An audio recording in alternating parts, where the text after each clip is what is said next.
এই মুহূর্তে একটি খুবই বড় নিউজ আসছে। রাস্তায় নামাজের নিষেধাজ্ঞা সরকারি নির্দেশিকার বিরুদ্ধে আদালতে যাচ্ছে তৃণমূল। রাজ্যে রাজনৈতিক পালাবদলের পর রাস্তা আটকে নামাজ পড়ার বিরুদ্ধে কড়া পদক্ষেপ নিয়েছে সরকার। এর বিরুদ্ধে দিকে দিকে প্রতিবাদ করছে মুসলিমরা।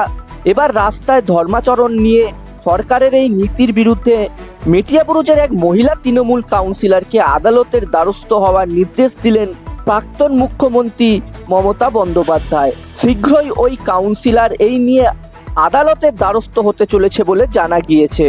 কালীঘাটের বাড়িতে কলকাতা পুরসভার তৃণমূল কাউন্সিলরদের নিয়ে বৈঠক করেন মমতা বন্দ্যোপাধ্যায়। সেখানে উঠে আসে রাস্তায় নামাজ পড়া নিয়ে সরকারের বিধিনিষেধের প্রসঙ্গ। সূত্রের খবর, সেই প্রসঙ্গ উঠতেই মমতা বন্দ্যোপাধ্যায় মেটিয়াবুরুজের এক তৃণমূল কাউন্সিলরকে অবিলম্বে রাজ্য সরকারের এই নীতির বিরুদ্ধে আদালতে দ্বারস্থ হওয়ার নির্দেশ দেন। রাস্তায় নামাজ পাঠের নিষেধাজ্ঞা সহ বেশ কয়েকটি সরকারি নীতির বিরুদ্ধে সম্পত্তি পার্ক সার্কাস রাজাবাজারে পুলিশের সঙ্গে ব্যাপক সংঘর্ষে জড়ান কয়েকজন সংখ্যালঘু সম্প্রদায়ের মানুষ।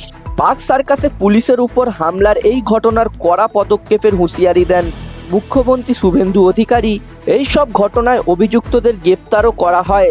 রাস্তায় নামাজ পড়া নিয়ে রাজ্য সরকারের বিধিনিষেধের পর শুক্রবার রাজাবাজার, তপসিয়া, পার্ক সার্কাস, তিলজলার মতো এলাকায় রাস্তা আটকে নামাজ পড়া হয়নি।